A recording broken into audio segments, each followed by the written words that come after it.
Chicken বা মুরগির মাংস দিয়ে কিভাবে প্রোটিন জাতীয় খাদ্য তৈরি করা যায় আমরা এই পর্বে সেটা শিখব। আর এটি শুধু প্রোটিন না, খেতেও অনেক সুস্বাদু হবে। আজকে আমরা তৈরি করে দেখাবো মুরগির মাংস এবং ডিম দিয়ে চিকেন আমলেট, অর্থাৎ মুরগির মাংসের আমলেট। এটা অনেক পুষ্টিকর, প্রোটিন সমৃদ্ধ খাবার।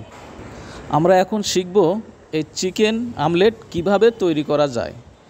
তার আগে যারা আমার চ্যানেলটা এখন পর্যন্ত সাবস্ক্রাইব করেন নাই, প্লিজ সাবস্ক্রাইব করুন। আমরা এই আমলেট তৈরি করতে প্রথমে যে যে উপকরণ লাগে সেটা আলোচনা করব, অর্থাৎ এই চিকেন আমলেট তৈরি করতে কি কি উপকরণের প্রয়োজন হবে।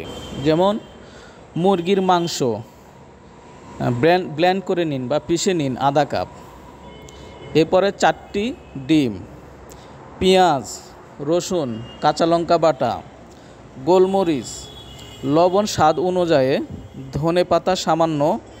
এবার বাটার বা তেল নিন কয়েক চামচ। আর এই উপকরণ দিয়ে কিভাবে এটা তৈরি করব এবার আলোচনা করব। যেভাবে আমরা এই চিকেন আমলেটটা তৈরি করব এই উপকরণ দিয়ে, যেমন চিকেন বা মুরগির মাংস সিদ্ধ করে নিব।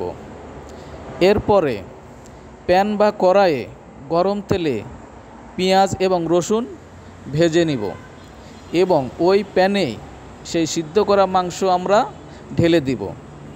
এবার এর উপরে যে উপকরণগুলো কাঁচামরিচ, গোলমরিচ, ধনেপাতা, এগুলা ওর উপরে দিয়ে কিছুক্ষণ নেড়ে নিব। এবার 4টি ডিম ভেঙে এর উপরে দিব এবং কিছুক্ষণ ভেজে নিব। আমরা যেভাবে ডিমকে আমলেট তৈরি করি, ভাঁজ করে পরিবেশন করি, এবার এইভাবে আমরা ডিমের মতো ভাঁজ করে এটা পরিবেশন করবেন। দেখবেন এটা অত্যন্ত সুস্বাদু খেতে এবং প্রোটিনে ভরপুর। আমরা অল্প সময়ের মধ্যে তৈরি করতে পারবি এবং এই প্রোটিন গ্রহণ করে সুস্থভাবে বেঁচে থাকতে পারি।